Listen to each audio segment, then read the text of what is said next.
Il est maintenu à Paris. Ce 14 juillet, normalement, eh bien, c'est la journée des artificiers, mais la quasi-totalité des communes ont annulé les feux d'artifice de la fête nationale. Gros coup dur pour le secteur. On est avec Bernard Déon. Bonjour.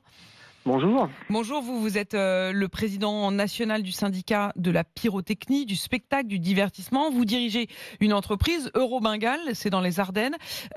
Bernard Déon, comment ça va se passer pour vous et pour le secteur? C'est quoi la situation? Je dirais que ça s'est déjà passé parce que en fait la plupart des feux d'artifice sont tirés le 13 juillet au sort. Mhm. Et nous aujourd'hui on n'a qu'un feu d'artifice, alors qu'habituellement le 14 juillet lui-même on en a une cinquantaine. Mhm. Dans Et votre secteur, hein. hier on avait 15 feux d'artifice à la place d'environ 200. Mhm. Donc voilà quoi, il y a pas trop de commentaires à faire à ce sujet-là. C'est Oui, les très, chiffres, très préoccupant. les chiffres parlent d'eux-mêmes. Vous avez des aides? Est-ce qu'il y a des aides qui ont été mises en place pour compenser le manque à gagner? Des aides spécifiques au feu d'artifice, non, il n'y en a pas. On a droit, comme tout le monde, aux prêts garantis par l'État. Mhm. Mais à un moment, Euh, il faudra le rembourser, c'est ça le problème. et oui, en fait, c'est reculer pour mieux sauter parce que l'argent, il faudra le rendre et les modalités de ce prêt sont assez rigides puisqu'on doit tout rembourser au bout d'un an, sauf à refaire un nouveau prêt relevé dont les textes de loi ne donnent pas le taux d'intérêt. Donc Oui, donc on ne c'est un sait pas petit très bien à quelle sauce on va être mangé. peu- Et puis vous avez déjà acheté le matériel parce que les commandes de feux d'artifice, ça se fait des mois à l'avance. Donc les commandes, elles étaient faites. Les sous étaient déjà sortis, quoi.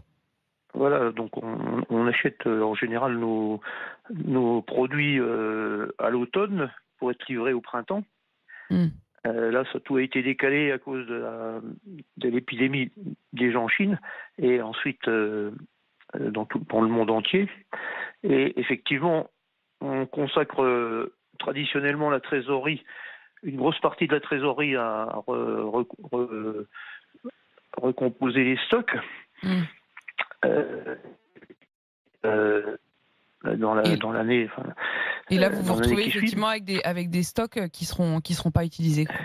Voilà, Ça, donc là actuellement nos entrepôts sont pleins et ils serviront l'année prochaine à condition qu'on arrive à atteindre l'année prochaine, c'est-à-dire à boucler le budget pour 2021. Et il faudra tenter de tenir. Vous allez faire un recours contre l'État parce que vous avez constaté que des préfets avaient écrit au maire pour les dissuader d'organiser des feux d'artifice.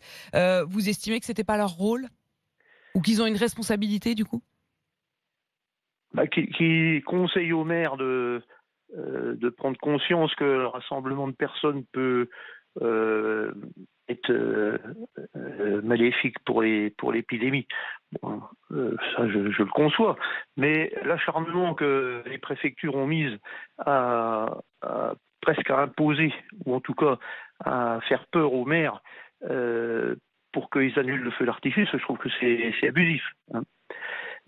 Parce que jusqu'au 12 juillet, on a eu des annulations et les clients, donc les mairies, nous ont envoyé les correspondances qu'ils ont eues avec les préfectures et franchement, c'est de l'acharnement qui de toute façon ne changeront rien parce qu'ils mettent en avant que le maire est responsable en cas de problème. Et puis, Mais que le il se préfet repousse la insiste ou pas, responsabilité, quoi. c'est ça, le maire est toujours responsable, donc pourquoi leur faire peur, quoi. En tout cas, ce qui est sûr, c'est qu'effectivement, ça va être une année difficile pour vous. Merci Bernard Déhomme d'être venu avec nous. Je rappelle que vous êtes le président du syndicat de la pyrotechnie. Il y a quand même un feu d'artifice qui est maintenu, ce qui d'ailleurs frustre un certain nombre d'autres communes. C'est le feu d'artifice à Paris, qui aura quand même bien lieu ce soir. Et puis, il y a un certain nombre de communes, notamment des communes du Nord, qui ont quand même décidé de maintenir les feux d'artifice ce soir. Ce sera le cas de Calais, ce sera le cas de la Madeleine, qui ont voulu quand même relever le défi en tentant de faire respecter les consignes sanitaires. On le voyait tout à l'heure à Béziers. Merci beaucoup.